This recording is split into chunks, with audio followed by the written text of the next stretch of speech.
Welcome back to our Hilt Academy. This is the YouTube side of our High Impact Leadership Training Academy. We also offer a bunch of full-blown leadership management and supervision courses over on the Hilt Academy paid side. There's a link here in the description below that'll help get you there. It's Hilt Academy at thinkific.com, but you can go in there and click away on the link and it'll take you there. When you get to that side of our Hilt Academy, we've got all kinds of courses. We've got a course called Built for the Storm. That's how to become a more resilient and robust leader. We've got one called How to Become a Resilient Supervisor, or The Resilient Supervisor, I think is the actual title. We've got one called No Bad Meetings, where we teach you in that class how to make sure your meetings are great all the time in the workplace, which is possible.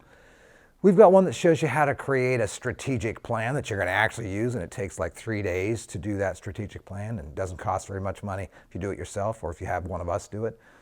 We've also got a course called the School of Leadership, and that follows closely the School of Leadership that we have provided in person for years for many of our friends. And we've got one that teaches you all about the 5 disciplines of high-performing teams and more.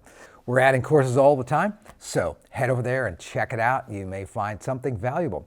This YouTube channel that you're in right now is all about sharing with you some of the small changes that you can make that will make a great big difference right away. I know that leadership can be hard, but sometimes you and I can make it a lot harder than it needs to be. So that's what these YouTube videos are all about. So let's get to it. The other day I was able to spend a couple of hours with a CEO of a regional company, and I get to spend time with him and help support his company. He reached out and asked if we could meet to discuss some of the challenges that he's facing of a particularly complex nature. Now, he's a real high energy guy. He's very optimistic. He's in his mid-50s. He's successful by a lot of standards. The conversation that he and I had lasted, 2 hours, maybe something like that. He's really engaging. He's very enjoyable. And I'm sure the bourbon may have helped a little bit with the conversation. But as our time came to a close, he thanked me effusively for the time that I spent with him. And he said, "My wise counsel was very important." Felt kind of good. But as I drove away and headed home, I was thinking about over that 20-minute, 30-minute drive home, about the conversation that he and I had had. And it occurred to me that apart from describing the bourbon that I had poured from him, I hadn't spoken more than 50 or 100 words in our 2 hours together. And of all of those 50 or 100 words, they were all questions, short, pointed questions. I like that. I like listening. I like really listening. I like asking questions of my team and of the teams that I get to support, and I like listening to their perspectives. I didn't used to be this way. I wasn't born that way. I do, after all, kind of have a high-velocity thought life. The inside of my head is sort of like a Jack Russell Terrier on cocaine. There was a time when I thought in my leadership journey as a leader and a coach and an investor and a CEO, that my value was directly proportional to the number of words I spoke. The more words, the higher the value, especially if those words were directive in some way. And with that mental model, I recall many times feeling the urge to just interrupt people, especially when they started to circle back around and say the same thing they'd said before, or when I knew the sentence was going to end over here and I could just save them time so I could get more words out. With that mental model, I wanted to just interrupt them all the time. And I felt like that if they would just stop talking and let me talk more, that I could dispense great value as a leader. Not listening, no pauses, just hosing people down with my information. I felt like that was what I was supposed to do. Well, it's not so much now. I don't do that so much now. For the past decade or maybe 2 decades, I've been more defined by a voracious curiosity about the gap between how things could be and should be and how they really are than by anything else. I've been so defined by the curiosity about that gap that it drives me to deeply listen.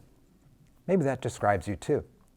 There's an old nugget of wisdom that pops up into my peripheral vision every once in a while. It's this: be quick to listen, slow to speak, and even slower to get pissed off.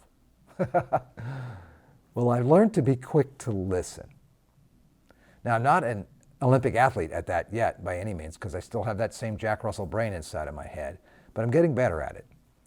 I've learned a lot, and I think I've avoided a lot. Maybe avoided a lot of mistakes, and maybe dodged a bunch of drama, and maybe even discovered some beautiful points of leverage by listening. Be quick to listen. So here's some pro tips for you. If that resonates with you and you have seen yourself get to a place where listening and learning, genuinely curious, respectful in that search, has begun to characterize your leadership approach, your leadership style, here's a couple of pro tips that might help. First one is, when you're with people, breathe. It sounds silly, but don't hold your breath and lean in waiting for a chance to leap in with your wisdom. Breathe. Pause, take deep breaths, and relax your body when you're listening. Here's a second pro tip. Notice the person you're listening to. Actually notice them. Get out of your head and the narrative that's running around inside of your head, and notice them. Notice what we call their affect. What's their energy level like? Are they lethargic, or are they bouncing around, or somewhere in between compared to what they were the last time you saw them? Notice what they're wearing. Notice their clothing. Notice their shoes. Notice their hands. Notice their feet. Notice that person. Take them from a flat two-dimensional interruption in your day and turn them into the rich three-dimensional person that they are. Notice them, but you have to do that slowly. Here's the third pro tip. Close your mouth. When people are talking, close your mouth. I found that this urge to interrupt and finish someone's thought, or redirect, or get to the end of their thought before they get there, or dispense my wonderful pearls of wisdom, can be curbed when I do this. So if I'm ever with you, I know a lot of you, and we may sit down, I've now given you my trick. If I ever sit back and do this, it's my physical indication to discipline myself, to slow my mind down, don't interrupt, and listen. Because for some reason, something you said or didn't say caught my attention, and I want so badly to interrupt you and tell you what for. Here's another pro tip. Deliberately create pauses between their speech and your speech.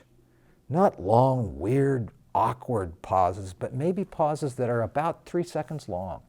If you have a hard time doing that, until it becomes a habit, use it as a discipline. When they get finished speaking, wait about that long before you ask another question, or before you make an observation. Just about 1, 2, 3, about that long. I've noticed that I've been saved from blundering into stupidity by that. I'm ready to say something that is completely off from what they were asking or thinking. I've also noticed that most of the time, with that little pause, 3, 4, something like that, not much longer, that what they say next is so valuable. I would have missed it if I'd skipped right over the top of it like a rock thrown across a lake.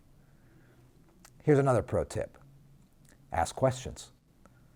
Ask questions. Use that as your main way of communicating. Here's the 6th pro tip. Manage your emotions by noticing them. What emotions do you have when that person is interacting with you, and then they're different about whatever that theme is? Just notice your emotions. Label it while you're listening. Afraid. I felt afraid right there. Anxious. I felt that. Boredom. Boredom's an emotion. There aren't very many boring people. I'm sure there's a few of them around, but there really aren't very many boring people. Boredom, when it happens to me, is my choice. It's my state, and it comes as a result of my lack of curiosity. All right, here's the last pro tip.